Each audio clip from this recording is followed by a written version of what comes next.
Olá, o Felipe está de volta. O papo de hoje é cuidado com os olhos. Conversando sobre esse assunto muito importante, eu tenho o Maurício Pereira, que é professor da Federal Fluminense, professor adjunto, com mestrado e doutorado na área. E também, desde o início, quebrando um pouquinho nosso protocolo, a Adriele Andrade, As pessoas me pedem aqui. Te pede plena e próspera, Hoje é cuidado com os olhos, então eu estou aqui para limpar a vista de todos vocês. Que bom. E modéstia também, né? A Adriele fez uma pergunta, em relação à coceira nos Sim. olhos. Repete para que a gente possa... Você, que briga bastante comigo, assim, eu sempre me consulto nos programas, entendeu? Então, eu tenho duas perguntas. A primeira é essa. O que é que realmente pode ocasionar quando eu venho coçar meu olho, assim?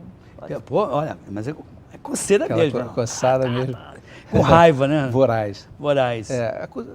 O problema de coçar os olhos é que você pode realmente lesar o olho, E existem consequências danosas disso. Inclusive, existe uma condição chamada ceratocone, em que existe um afinamento da córnea, a formação de um cone de tanto esfregar. Existe uma relação entre a coceira, esfregar os olhos e o desenvolvimento dessa condição que pode culminar até com transplante de córnea. Então, olha só.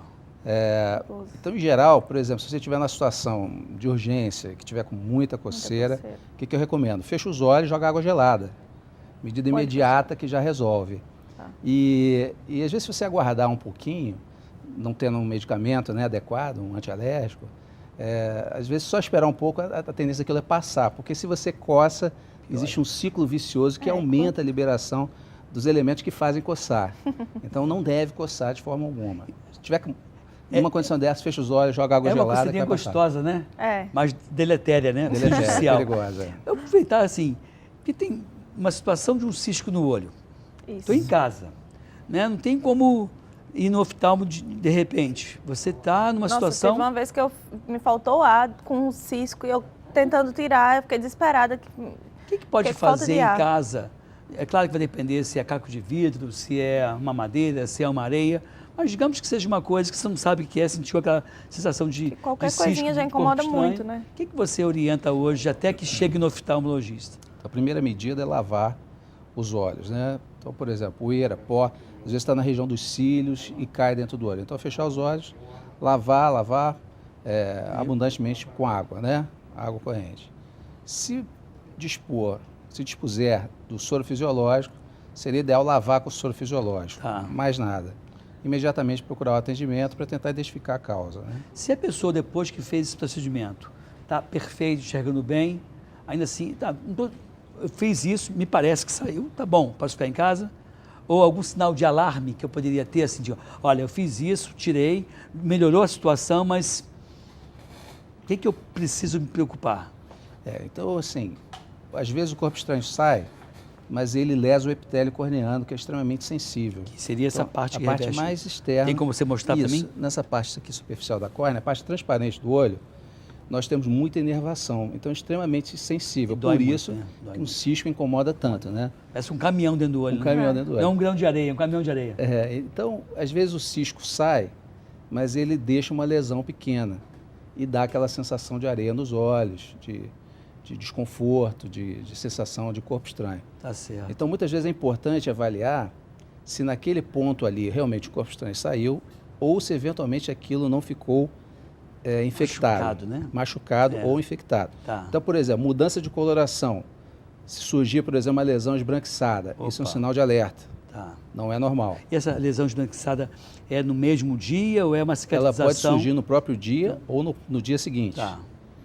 Presença de muita vermelhidão e secreção também não é um fator, é um fator de risco. De risco, preocupante. Então isso merece realmente uma avaliação. Tá certo. A grande maioria das vezes o corpo estranho é pequeno, lavou, ele sai.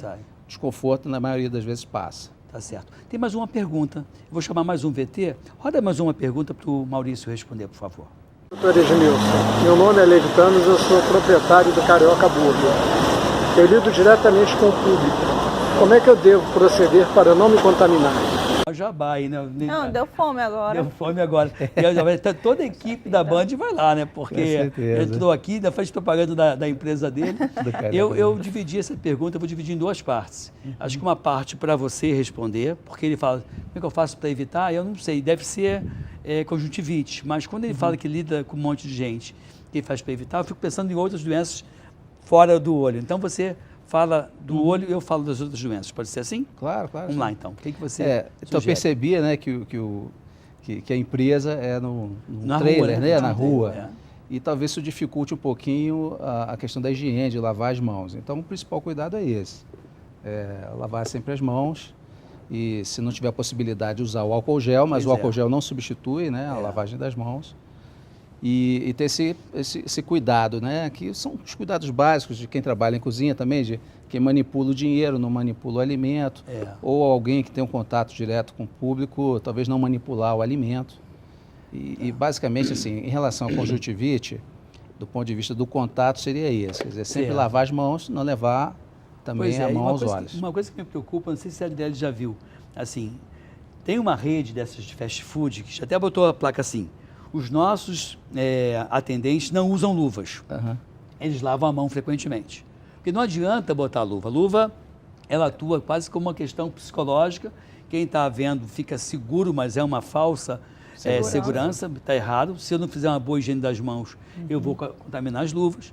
Então, o ideal é que a pessoa periodicamente lave as mãos. Tem, inclusive, alguns restaurantes mais diferenciados que eles colocam um alarme na cozinha, para que de 15 em 15 minutos, ou de meia hora, não sei qual o tempo, as pessoas que estão lá lavem as mãos periodicamente. Né? E o álcool 70 pode ajudar. Né? Um hábito nosso, né? O brasileiro, ele tem o hábito muito de ser caloroso. Então o brasileiro abraça, aperta a mão. Em outros países, as pessoas, até nas epidemias, às vezes não se cumprimentam. Pois não tem um contato físico direto. Mas então, dizem que o ideal seria o aperto de cotovelo, né? O toque de cotovelo. Eu acho que é o ideal minimizar. Mesmo. Porque assim, é realmente uma fonte de contaminação importante. Né? As doenças de transmissão respiratória, ou de transmissão pela água, que chamam de transmissão hídrica, são doenças, são em geral agentes infecciosos muito competentes, são vírus muito resistentes, que se não fosse resistente não iria aguentar essa agressão ambiental, calor, falta de umidade, etc. Então, realmente são vírus muito capazes de causar grandes epidemias. Um detalhe muito importante é que, em geral, essas conjuntivites, a transmissão se dá pelo contato. Então, ela não passa pelo ar, é pelo contato e é bom reforçar isso. Quer dizer, Vamos falar um pouquinho mais sobre isso no outro bloco, porque já acabou o nosso segundo bloco. Eu tenho uma dúvida. Rapidinho, tem uma dúvida? Então, olha, fica aqui, fique bem e vamos ouvir daqui a pouquinho a dúvida da Adriele Andrade. Fica aqui.